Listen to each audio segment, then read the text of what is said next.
Creando la grabadora. Bien, si tienen alguna duda o algo, recuerden, bueno, me dicen y paro. Bien, con Sergio habíamos quedado faltaba ver marxismo, neoclásicos y estructuralismo. Así que vamos a empezar un poco con eso. Bueno. Nada, como muchos y muchas saben y ven a Carlos Marx en otras materias, bueno, fue un filósofo y economista muy importante en su época. Es interesante que los neoclásicos, quienes son sus contemporáneos, no lo tomaban, no retomaban sus escritos. Un segundo, voy a cerrar porque se escucha mucho.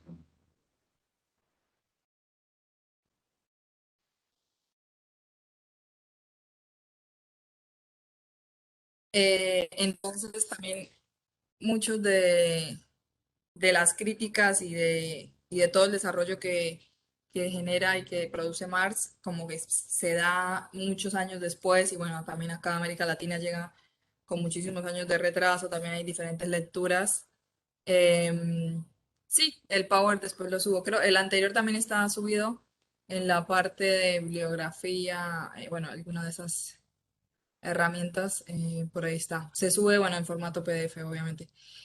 Bien, claramente la crítica que hace principalmente Marx tiene que ver con, bueno, primero él estudia lo que es el sistema capitalista, cómo funciona su sistema de producción, su sistema bueno, comercialización, todo el engranaje como tal del sistema capitalista, analiza eso en, bueno, su gran obra que es El Capital y a partir de ese análisis y de ese estudio es cuando él genera esta crítica a cómo el sistema capitalista solo se preocupa por la obtención de la ganancia y cómo ese mismo eje va a ser el que va a ser el destructor del propio sistema capitalista. Obviamente esto lo analiza en el tiempo. Él cuando escribe se estaba desarrollando todo lo que tenía que ver con la revolución industrial en Inglaterra, entonces se estaba viendo como todos esos procesos y a su vez estaban sucediendo, bueno, como también lo han visto por ahí en otra materia, lo que tiene que ver con la comuna, que es un proceso histórico político llevado a cabo en Francia, entonces era como que tenía esas visiones acerca de lo que sucedía, lo que estaba sucediendo en Europa.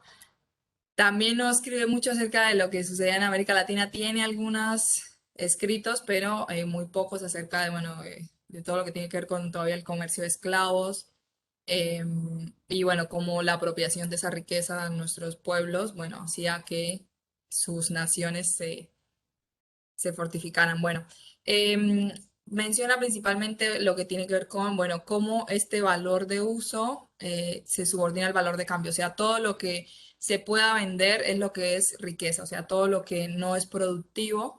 Y también acá una de las críticas importantes que viene haciendo la economía feminista, que después igual vamos a desarrollar en la próxima clase, en el próximo encuentro, que tiene que ver cómo ese trabajo, que es un trabajo del cuidado, por eso bueno, las autoras lo denominan un trabajo doméstico no remunerado, no es posible de vender en ese momento, entonces bueno, no tiene este valor de cambio, ¿sí? O sea, no es un valor de uso, por lo tanto, bueno, no tiene ese valor de cambio.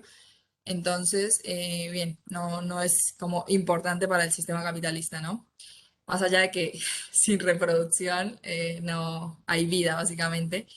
Pero bueno, entonces, bueno, también otro factor importante que va a mencionar Marx es cómo esta ganancia que produce el capitalista, bueno, en su momento, bueno, como ya lo mencionó también Sergio, cuando David Ricardo y Adam Smith tenían una lucha más importante con lo que era el sector feudal, ya que, bueno, el feudalismo se apropiaba, bueno, los terratenientes se apropiaban muchísimo de la ganancia y no dejaban a su vez tanta ganancia para los capitalistas. Ellos defendían a los capitalistas, decían que estos eran los que invertían realmente y de la porción de la torta los que más se tenían que llevar esa ganancia.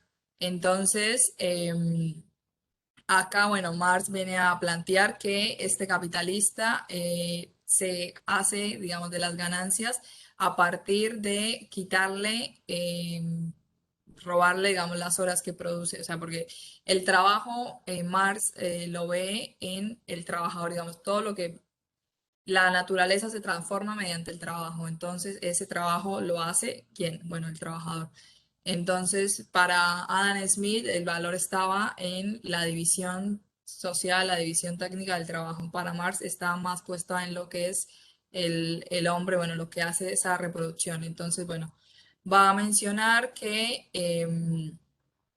el capitalista puede aumentar este plusvalor de dos formas. Puede, digamos, quitarle como al trabajador esta ganancia que él produce de más de dos maneras. O puede extender la jornada laboral, ya que se supone que en una jornada laboral de 8 horas, el trabajador lo que se lleva a su casa, digamos, lo produce en cuatro y esas otras cuatro, bueno, el capitalista es lo que se apropia. O también, bueno, puede incorporar maquinarias. Y así hace que, bueno, la producción aumente y, bueno, llevarse mucha más ganancia. Pero no sucede, digamos, lo mismo con el trabajador. Se lleva la misma ganancia, sería ya el mismo salario. Por eso también Adam Smith hablaba de salarios de supervivencia y David Ricardo. O sea, como que tuvieran lo mínimo, ya que tenían también a su vez traían a colación, bueno, a Thomas Malthus, quien desarrollaba que si los obreros tuvieran más dinero, iban a reproducirse más, entonces esto iba a generar que hubiese una sobrepoblación y que, bueno, todo lo que creo que esto también ya lo mencionó Sergio. Bueno, acá también algo que es un concepto muy interesante que tiene que ver con el ejército industrial de reserva y cómo a partir, bueno, ya me saltó muchísimos años, ¿no? Pero bueno, el neoliberalismo se ha encargado de generar cada vez más un ejército de reserva aún más grande y más también con el desarrollo de la tecnología de punta. Y lo que muchos discursos, bueno, ahora que estamos a nada de unas elecciones, también es importante por ahí analizar de cómo no se plantea qué va a pasar con esta población, con estos 9 millones de, por lo menos acá en la Argentina, de personas que se encuentran por fuera de ese mercado formal, ¿no? Bueno, hay muchos y muchas de ellas que han podido generar diferentes estrategias para generar su propio empleo, como, bueno, lo son los compañeros de la Unión de Trabajadores de la Economía Popular, de la UTEP y diferentes organizaciones sociales. Pero bueno, cómo pensar qué hacer con lo que, bueno, Marx denominaría este ejército industrial de reserva, ¿no? Porque los va a absorber en algún momento el Estado o el sistema capitalista. ¿Hay lugar para ellos y ellas? Como que son algunas preguntas que sería interesante que los candidatos y las candidatas pudiesen responder y, bueno, de qué manera se haría esto. Bien, seguimos ahora acá con los neoclásicos. Bien, como sabemos, bueno, los neoclásicos retoman muchos de los postulados de los clásicos de Adam Smith, de David Ricardo, en donde, bueno, básicamente siguen planteando que el mercado es este lugar natural en donde se generan todas las transacciones y en donde el Estado no debe intervenir para generar ningún tipo de rispidez, o sea, porque tanto los productores como los consumidores, los oferentes y los demandantes tienen las mismas condiciones, tienen la misma información, entonces ahí entran a jugar, bueno, lo que cada uno quiere, entonces no debería haber ningún problema. A su vez, bueno, también es importante mencionar que ellos siempre se posicionan desde un supuesto de equilibrio y de un supuesto de competencia perfecta, de un mercado de competencia perfecta. Em, bueno, acá es importante mencionar que este mercado de competencia perfecta en realidad no se dan estas condiciones en casi ninguna sociedad en la cual tanto todos los consumidores, tanto todos los consumidores y los productores tengan la misma información, es decir, que ningún individuo pueda interferir en el mercado, pueda mover el precio ya que todos tienen las mismas posibilidades. Entonces, yo como consumidor tengo la misma información de, bueno, el precio de la leche y yo como productor tengo la misma información. Entonces, vamos a ir a un mercado, a una reunión que inconsciente, porque en realidad ese espacio no existe, en donde yo no te pago más por la leche y vos no me puedes vender tampoco tan cara, entonces va a llegar a un punto medio, ¿no? Que es lo que se denomina lo que desarrolló Marshall, la ley marginal. Ahora más adelante está un cuadrito. Bueno, esto no sucede así en realidad, ¿no? Como sabemos. Bien, bueno, acá lo menciona un poco, todos los agentes económicos tienen que maximizar un objetivo, los productores maximizarán los beneficios económicos, o sea, obviamente buscarán generar más ganancia, los consumidores tratarán de no tener que gastar tanto en eso que necesitan y bueno, los trabajadores tratarán de trabajar las máximas horas o lo que más puedan para poder tener un salario mejor. Bien. Algo importante que creo que igual está más adelante es que para los neoclásicos la riqueza, la concepción de riqueza es subjetiva, a diferencia, bueno, de los clásicos que por lo menos los mercantilistas, bueno, y los mercantilistas veían la riqueza en la posesión de metales y de metales preciosos y en la acumulación, bueno, obtención los fisiócratas en lo que tenía que ver con, bueno, la posesión de la tierra y que la tierra era el máximo bien que se podía tener. Bueno, acá los neoclásicos dicen no, la riqueza es subjetiva. O sea, un obrero no se puede comparar con un empresario porque cada quien es rico a su manera. Bien,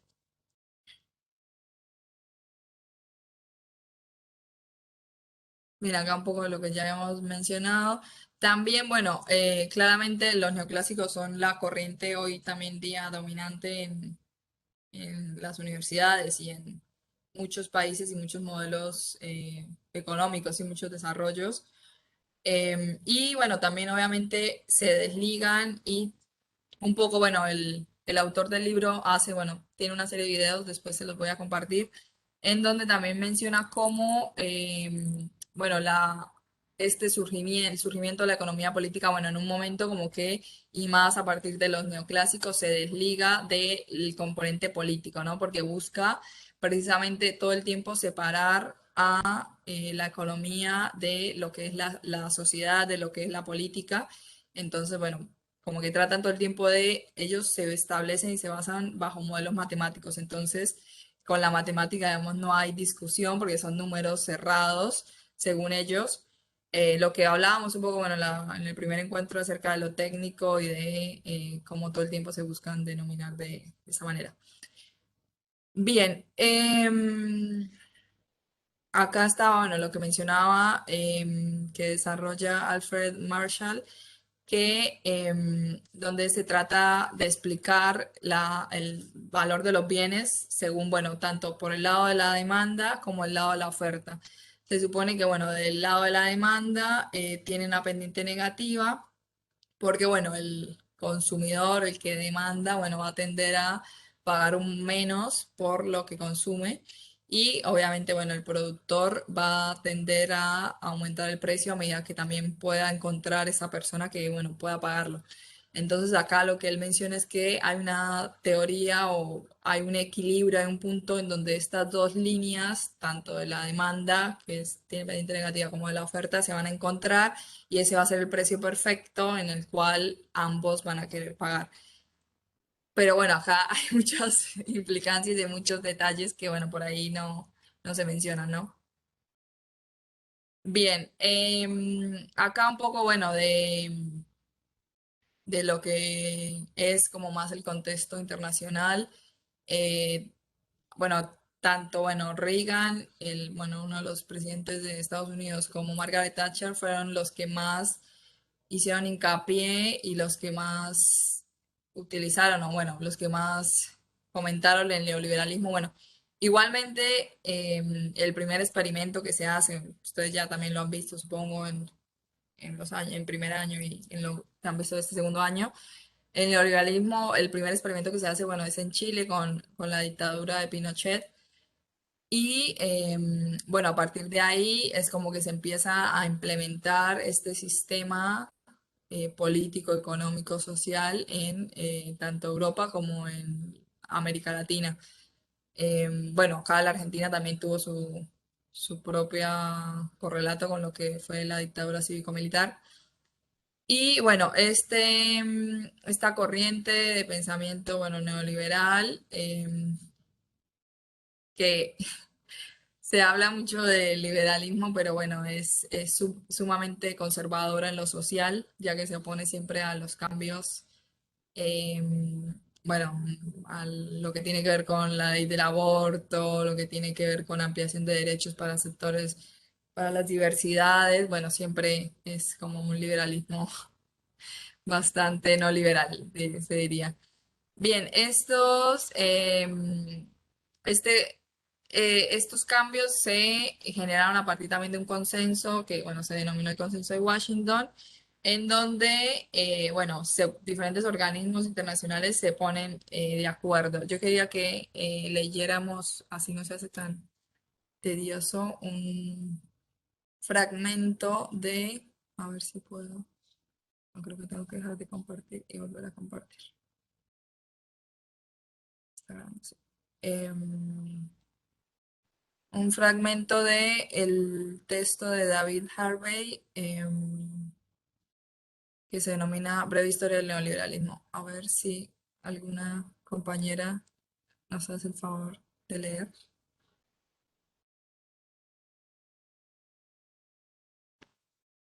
Creo que ahí se ven así.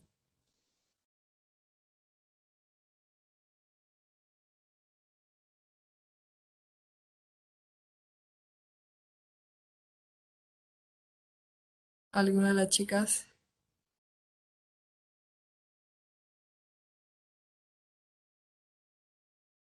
que quiera leer?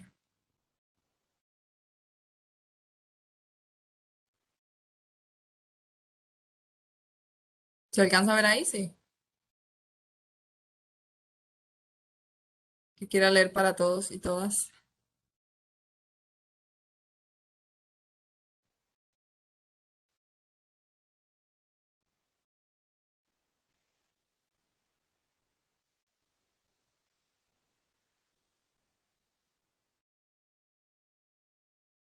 ¿Ahí se escucha? Sí, Bien, si quieren leo. A ver si veo dale. em, el fragmento que dice el derrumbe argentino. Bien. Sí, sí. Argentina emergió de su periodo de dictadura militar con una enorme deuda y rígidamente encorsetada en un sistema de gobierno corporativista, autoritario y básicamente corrupto. La democratización se reveló una tarea difícil, pero en 1992 Carlos Menem llegó al poder. A pesar de ser peronista, Menem emprendió la liberalización de la economía, en parte para buscar el favor de Estados Unidos, pero también para restablecer las credenciales argentinas en la comunidad internacional tras las revelaciones de la Guerra Sucia que mancillaban su reputación. Menem abrió el país al comercio extranjero y al flujo de capitales. Introdujo una mayor flexibilidad en los mercados laborales, privatizó las compañías de propiedad estatal, así como la seguridad social, y vinculó el peso al dólar como objeto de mantener bajo.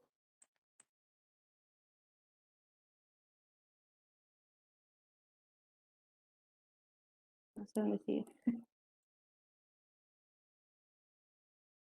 Ahí te pongo que sí.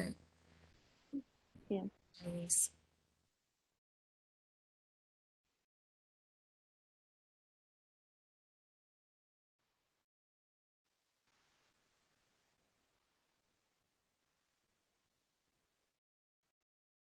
Ah, es que está acá. Bajo control. Sí, acá. Acá sería. bien. Bajo control la inflación y proporcionar seguridad a los inversores extranjeros. El desempleo aumentó ejerciendo una presión descendente sobre los salarios al tiempo que la élite utilizaba la privatización para amasar nuevas fortunas. El dinero afluía en grandes cantidades al país. experimentó un periodo de prosperidad económica hasta que la tequila crisis desbordó las fronteras mexicanas. ¿Digo? ¿O hasta ahí? Sí, seguí hasta el cuadrito ese, o sea, hasta Bueno, divisas extranjeras, sí. bien. En pocas semanas, el sistema bancario argentino perdió el 18% de sus depósitos. La economía, que había crecido a una tasa media anual del 8% entre la primera mitad de la década de 1990 y la segunda mitad de 1994, cayó en una pronunciada recesión. El Producto Interno Bruto se contrajo un 7,6% entre el último trimestre de 1994 y el primer trimestre de 1996. La carga de los intereses debidos por el gobierno se incrementó en más del 50% entre el 94 y el 96. Se produjo una fuga masiva de capitales y se redujo la reserva de divisas extranjeras. El desempleo creció Buenísimo, hasta ahí, bien, está bien. Sí, hasta ahí. Gracias. de nada. Bien, a ver, te tengo y vuelvo a compartir. Bien,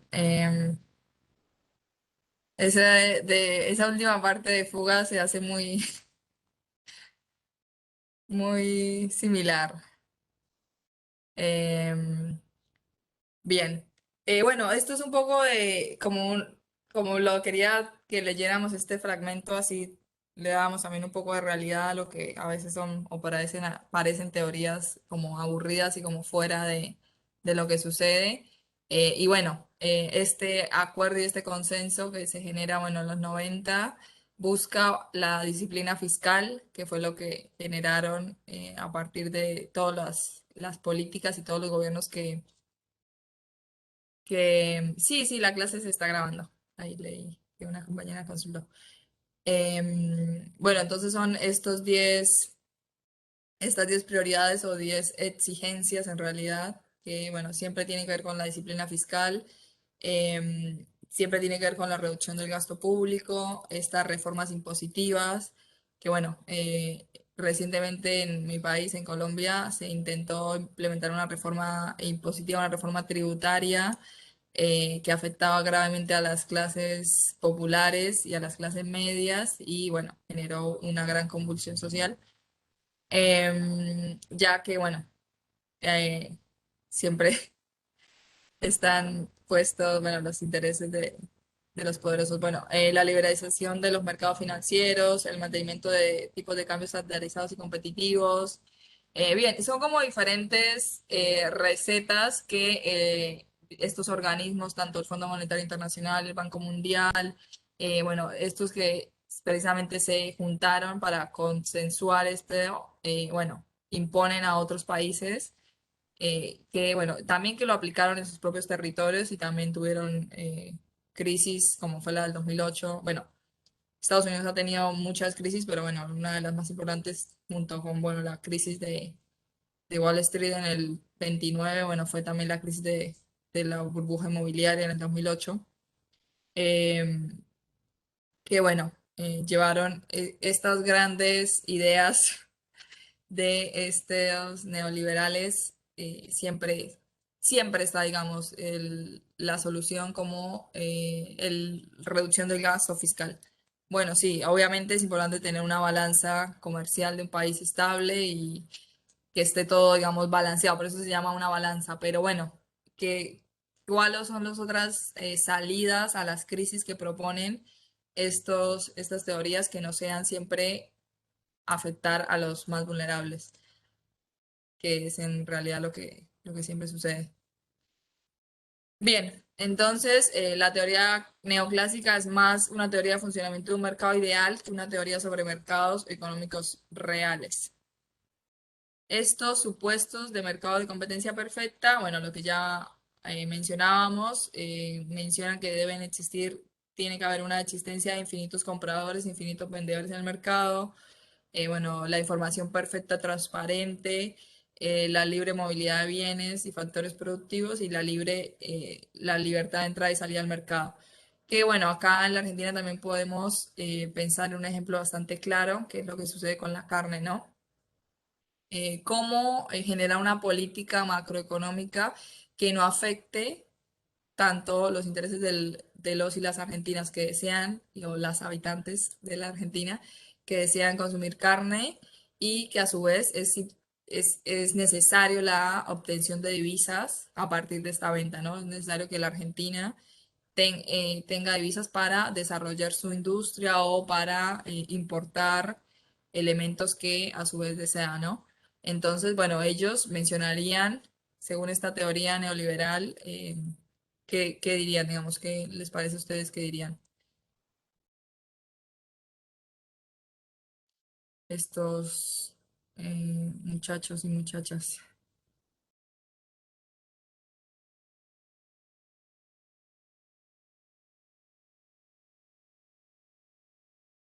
Recuerden que esto después van a haber preguntas.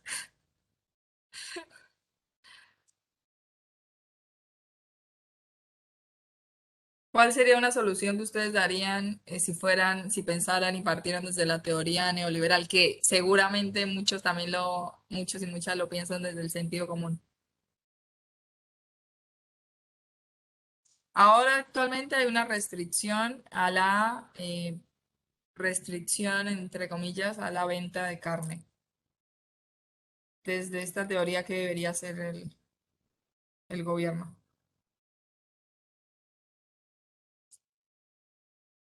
y sacar esa restricción para que puedan vender, digamos, exportar libremente. Bien. ¿Y qué sucedería con el precio de la carne si se exporta todo lo que demanda el mercado internacional? ¿Y aumenta o no? Bien. Ese es el gran dilema. Como Estado, se supone que vos debes regular para que las personas que lo consumen, porque por supuesto, si yo vendo esta lapicera y afuera un, un muchacho europeo o un muchacho del Asia me compra esta lapicera a $20 y yo se le va a querer, y acá mi vecino con Nacional me compra esa lapicera a 10 y yo voy a querer venderla afuera. Que voy a querer mandar todas las lapiceras que haga, las voy a querer mandar totalmente todo el tiempo afuera, porque aparte tengo ingresos en dólares y bueno, por ahí me hago una fuga también, pero bueno, vamos a hablarlo dentro de lo legal. Obviamente va a querer venderla al mejor postor, pero ¿qué pasa? No puedo dejar acá mi connacional sin lapiceras porque necesita escribir, si no, ¿cómo va a escribir, no? Acá aparte es más complejo porque necesita comer. Eh, Aunque bueno, también se puede hablar desde el vegetarianismo, veganismo, pero bueno, eso es más complejo. Creo que estamos muy lejos de eso. Bien, entonces acá hay, bueno, un cuadrito que, bueno, de Sandys. Igual esto está más desarrollado en el capítulo 4 o 6, ahora no me acuerdo bien. Pero bueno, es importante que lo tengan en cuenta. Esta definición de, bueno, qué es un monopolio, qué es un duopolio, un oligopolio, un monoxodio. Y bueno, esta definición, vendedor, más vendedores, em, que acá también, bueno, había traído unas plaquitas en donde, bueno, esta teoría habla de el mercado de competencia perfecta, ¿no? Y muchos, o sea, porque hay muchos teóricos y hay muchos políticos y políticas que parten todo el tiempo desde esta teoría y nos hablan de que, bueno, hay que liberalizar la economía, hay que dejar ser. Entonces ahí uno se plantea si realmente el problema no tiene que ver con la concentración exorbitante que hay de los alimentos, de la alimentación. Actualmente el 82% del mercado nacional de harina está concentrado en dos empresas privadas. ¿De qué competencia me hablan cuando solamente hay dos empresas que manejan esta gran proporción de mercado, o sea, el 82%? También, bueno, lo que sería un monoxodio, que sería el mercado lácteo. Claramente hay una sola empresa, bueno, dos, pero una más que todo, que le dice a los tamberos, bueno, yo te compro la leche a este precio. Si me la quieres vender a ese precio, está bien, y si no, no. Y bueno, el 79% del mercado de fideos está, bueno, monopolizado por la empresa Molinos Ríos de la Plata.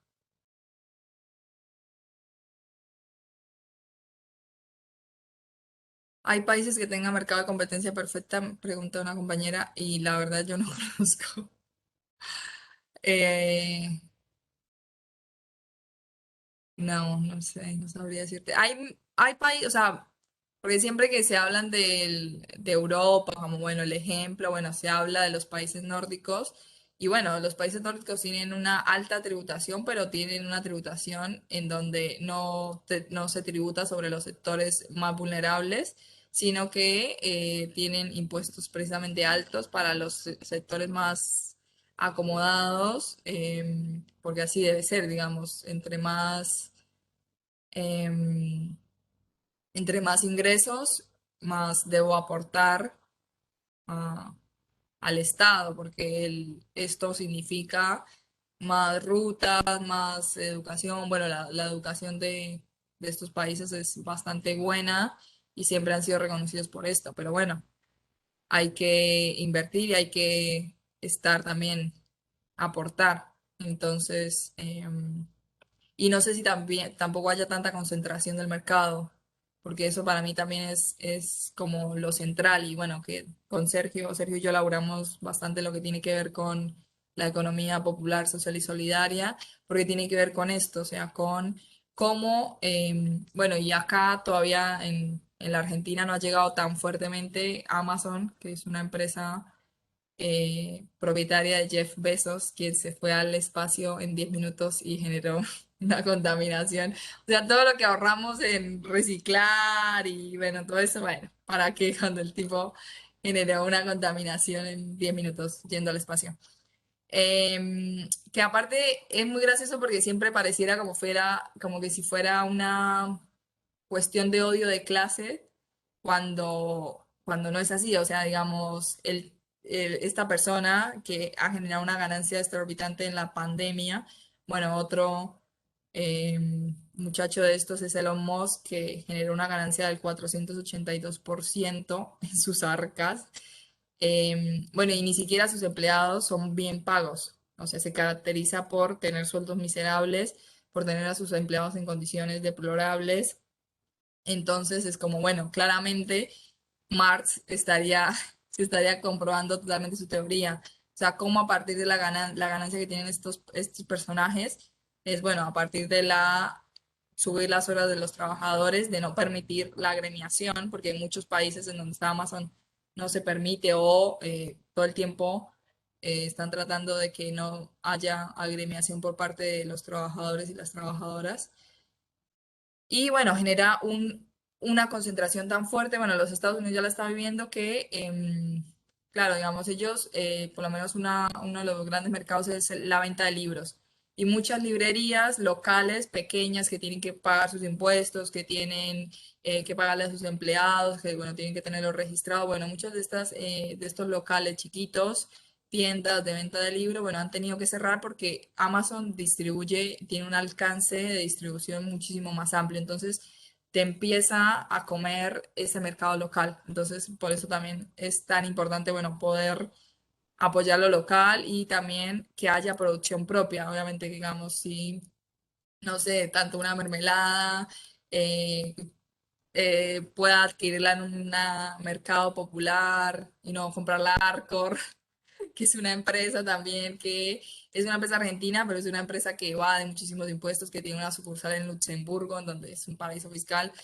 Entonces son como uno empezarse a cuestionar también el consumo propio.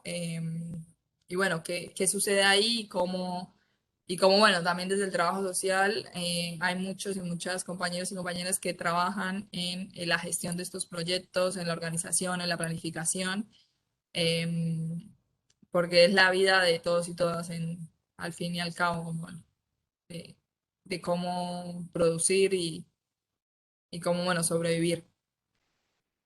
Bien, bueno, acá también el mercado azucarero, claramente monopolizado por la empresa Ledesma, eh, y bueno, el 58% de la venta de alimentos está concentrado en 7 firmas de supermercados. Eso también, bueno, pensar en, ¿por qué no pensar en supermercados populares, no? Eso también podría ser una buena idea. Bien, ahora pasamos a John Maynard Keynes, quien, bueno, él va a refutar un poco los postulados clásicos y los neoclásicos. Y bueno, este es quien, bueno, si vieron por ahí los videitos del profe Fabián, habla que, bueno, él básicamente pareciera que salva al capitalismo cuando estaba en su más grande crisis, que fue en la crisis del 29, ya que, bueno, en ese momento parte de la crisis se generaba por que todos al ver, o sea, empezaron a atesorar todo lo que más podían porque, bueno, había una sobreproducción y no, no estaban seguros de seguir invirtiendo, entonces dijeron, bueno, no, yo mejor me agarro el dinero que tengo, lo ahorro, bueno, empezaron así. Obviamente todo esto es un poco más complejo, ¿no? Yo lo estoy acá diciendo en términos coloquiales. Bien, entonces acá los que plantean los neoclásicos en ese momento, los clásicos, más que todo, no, el capitalismo es un sistema cíclico, entonces en algún momento va a salir, o sea, digamos, todos van a volver a invertir en un momento a otro y listo, o sea, no hay que hacer nada, bueno.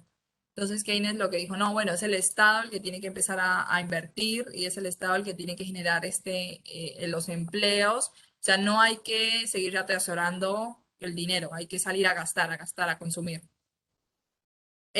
Acá, bueno, también la importancia de su obra es que él habla, él no parte desde este supuesto de competencia perfecta, él parte de pensar que efectivamente hay situaciones de desempleo, hay situaciones de pleno empleo y hay alternativas como intermedias. Entonces, también, bueno, obviamente él se sitúa mucho en lo que tiene que ver con, y a partir de él es que se empieza a pensar esta teoría macroeconómica del comportamiento de consumo, la inversión, el ahorro.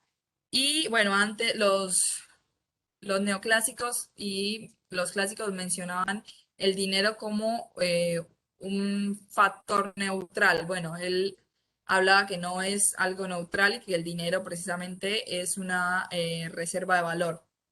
Eh, bien, esto. Bueno, acá un poco lo que ya mencionábamos, el contexto histórico en el cual escribe, eh, menor consumo de las mercancías, desempleo, quiebra de muchas empresas, expansión, bueno, de esta crisis al resto del mundo. Em, bien, bueno, acá es interesante cuando Keynes habla de lo que tiene que ver con la demanda efectiva, que esta demanda tiene como solución o se propone como solución solucionar tanto el desempleo como la inflación.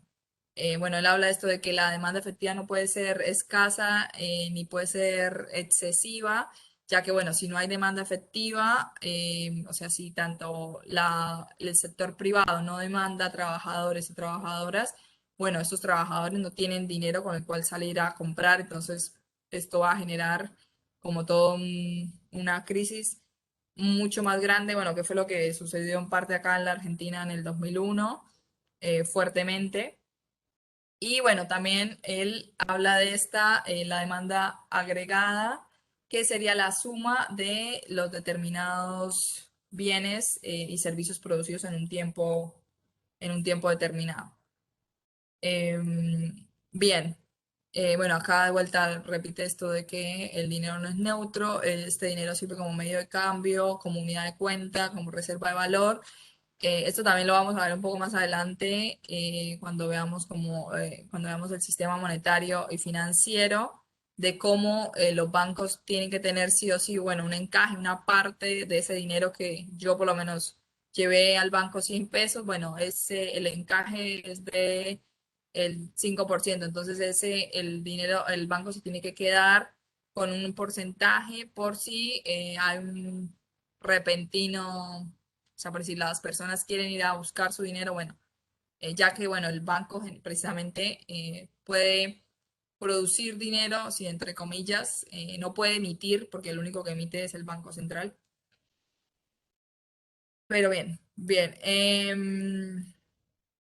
Bien, bueno, acá lo que mencionábamos, este aumento de la demanda efectiva sube el nivel de la producción, aumenta la ocupación, baja el desempleo, aumentan los ingresos para las familias y aumenta el consumo.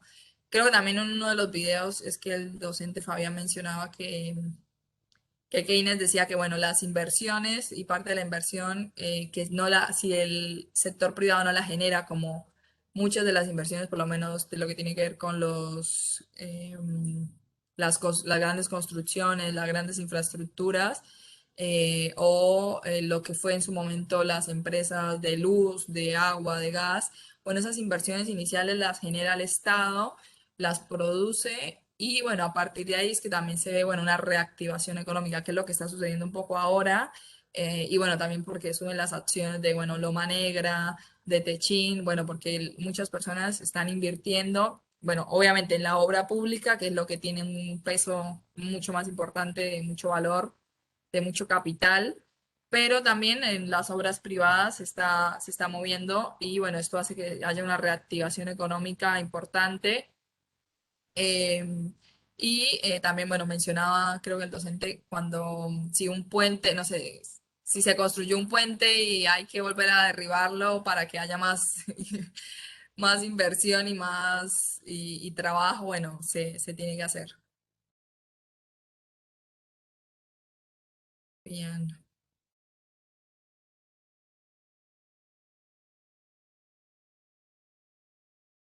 Bien, bueno, acá también lo que mencionaba de el multiplicador keynesiano, que es, bueno, este incremento de la demanda agregada, aumentos y consumo, inversión, produce este incremento de la producción, incremento del empleo. Que, bueno, en definitiva, menciona, hay que gastar más y ser menos austero, o sea, no ser tacaño, diría yo, para que la producción, el ingreso crezcan más. Bueno, y acá también lo que menciona de la intervención del Estado con políticas públicas.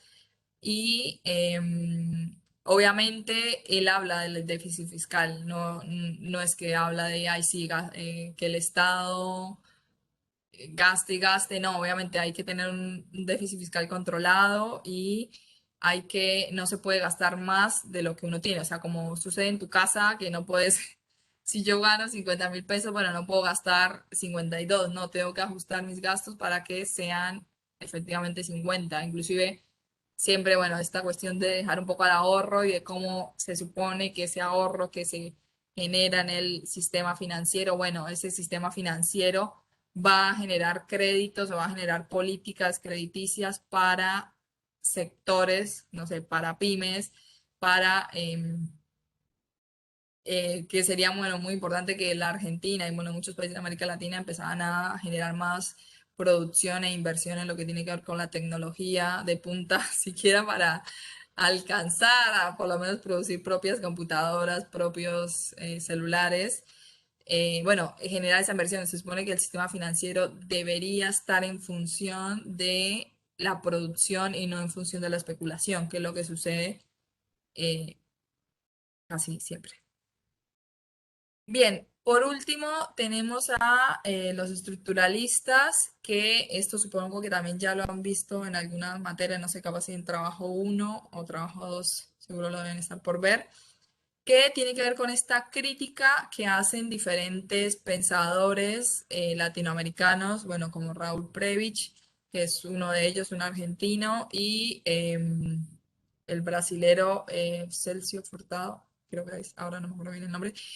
Bien, que mencionaban, porque se menciona que desde los países centrales, desde la teoría dominante, plantean que los países subdesarrollados en algún momento van a pasar por diferentes estadios en los cuales vamos a volvernos desarrollados, así como si fueran etapas de crecimiento evolutivo.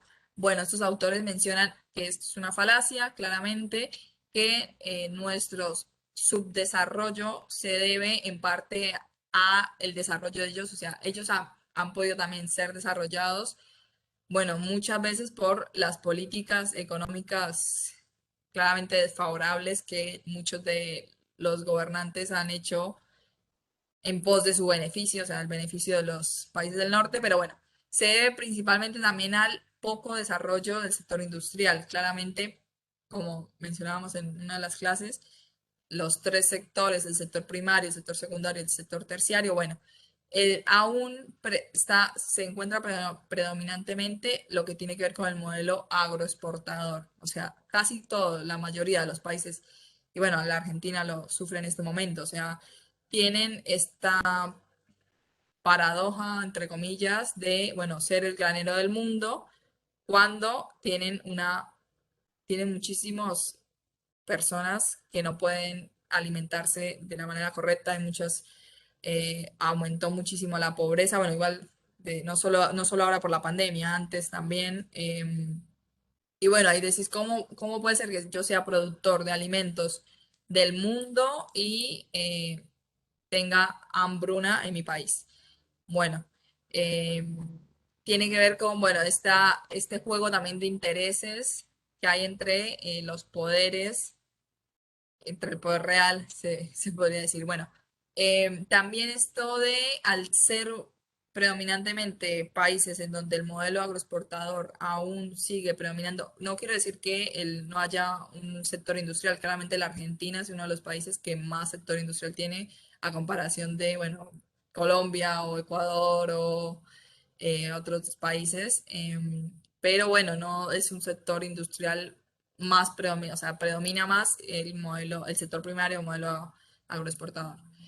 Esta también dificultad para sostener el crecimiento y, bueno, la dependencia de los mercados internacionales, pero dependencia de absolutamente todo. O sea, yo vendo una tonelada de soja y, bueno, para comprar tres computadoras, no sé, como estoy diciendo ejemplos boludos, ¿no? Pero funciona un poco así, o sea, yo tengo que vender y cuando el mercado internacional baja el precio de la soja, baja el precio del trigo, baja el precio de la carne, bueno, yo igual tengo que seguir comprando esa tecnología de punta porque esto bueno, se habla mucho, los consumos culturales de primer mundo en países de tercer mundo, bueno, sucede constantemente y eso hace que haya que todo el tiempo la Argentina se hable, bueno, esto de que vamos a hablar también más adelante, lo que tiene que ver con la restricción externa, la dificultad para que la Argentina se haga de esas divisas que necesita para acceder a estos productos de punta de tecnología, inclusive para el desarrollo también industrial, o sea, para el desarrollo, para el ensamblaje de autos. Bueno, la Argentina tiene muchas fábricas automotrices, pero bueno, no se desarrolla todo el auto acá en la Argentina. Entonces, bueno, así sucede con un montón de bienes y servicios que se necesitan sí o sí de esas divisas para poderse desarrollar. Bueno, y esto también tiene que ver con lo que mencionábamos anteriormente, el alto grado de concentración bueno, tanto de la capital como de la tierra, o sea, muchos productores, bueno, acá el cordón hortícola platense produce mucha verdura y mucha fruta y bueno, es lo que nos abastece y cada día podemos alimentarnos gracias a que muchos productores y productoras están en condiciones deplorables trabajando allí y por eso la Argentina tiene alimentos frescos. Pero bueno, pudiera generar muchísima también exportación o pudiese generar agregarle lo que se denomina, bueno, el valor agregado a esos productos si estas personas tuvieran acceso a la tierra, si pudiesen, bueno, vivir en condiciones dignas y no estuvieran sobreviviendo día a día. Bien, sí, lo dije bien, es Celso Furtado. Acá están los economistas más destacados. Em, bien, sí, eh, lo que mencionaba anteriormente, este alto grado de concentración de la propiedad, del capital, los recursos naturales, eh, y bueno, esto también lo van a ver más adelante. Vieron que en el coloquio entran como las principales problemáticas. Bueno, dentro de esas principales problemáticas aparece lo que es el subdesarrollo, desarrollo y subdesarrollo. Bueno, ahí entra a jugar esta teoría estructuralista y bueno, y quiénes son estos economistas que plantearon estas críticas hacia la teoría dominante. Em, Creo que no es más. No, bueno, igual es lo mismo. Condiciones estructurales que impiden ese desarrollo, cuestiones históricas. Em, Bien.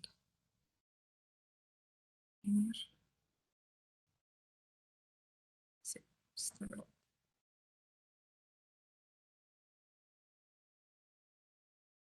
Eh, Bien, no había visto un comentario de una compañera que decía lo de que les pagaban centavos a los tamberos, sí, les pagaban muy poco. Esa es una de las grandes problemáticas y que, bueno, un poco el Ministerio de Desarrollo intentó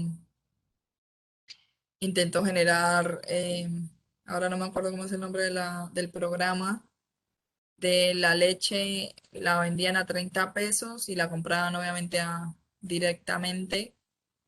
Pero bueno, hace mucho, o sea, hay mucho por hacer, se diría, porque hay muchísimos productores bueno, tanto de leche, tanto de queso, tanto de miel, tanto de un montón de productos que uno va a las góndolas y no ve esos productos, ve los de las grandes empresas y los grandes monopolios de la alimentación. Entonces, y también, bueno, esto, no sé si escucharon de la ley del etiquetado, que eso también es muy importante porque muchos de los productos regionales se hacen sin conservantes, más naturalmente, o sea, es una política de cuidado tanto del consumidor como del productor. Bueno, lo mismo de la política de la venta de verduras agroecológicas, pero bueno, hay mucha tarea para hacer. Bueno, y Serenísima, que es de la familia del Masteltone, algo así, si no estoy mal, sería lo que se denominaría un monoxodio. Hay infinitos vendedores, hay infinitos tamberos y hay un solo comprador, o bueno, dos. Em, Bien, no sé si hay alguna otra consulta. Si alguno quedó muy claro.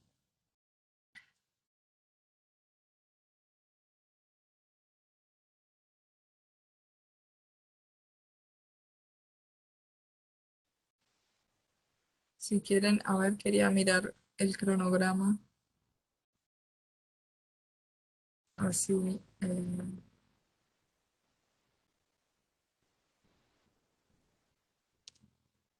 El próximo encuentro entonces sería a la tarde de vuelta, pero sería el teórico. eh, y tendrían lo que es el sistema económico en su versión simple y economía del cuidado y reproducción de la vida. Del sistema económico sería el capítulo 3 del libro de Santis y de economía del cuidado sería un texto de Corina Rodríguez.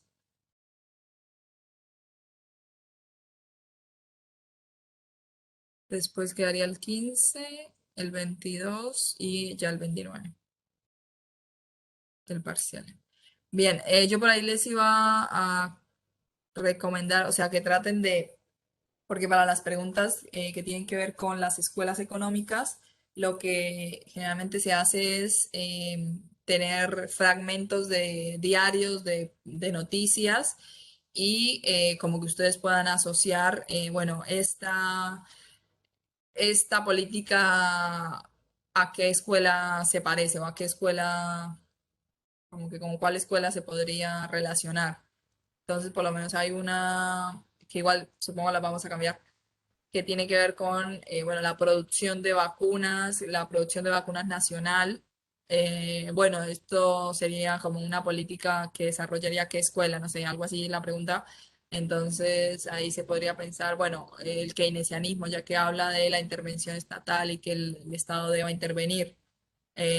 pero había esa pregunta justo, había unos compañeros que mencionaban que también podía ser el estructuralismo, ya que, bueno, daban ahí como, porque esa pregunta es más de ensayo, entonces ahí ustedes tienen que argumentar también.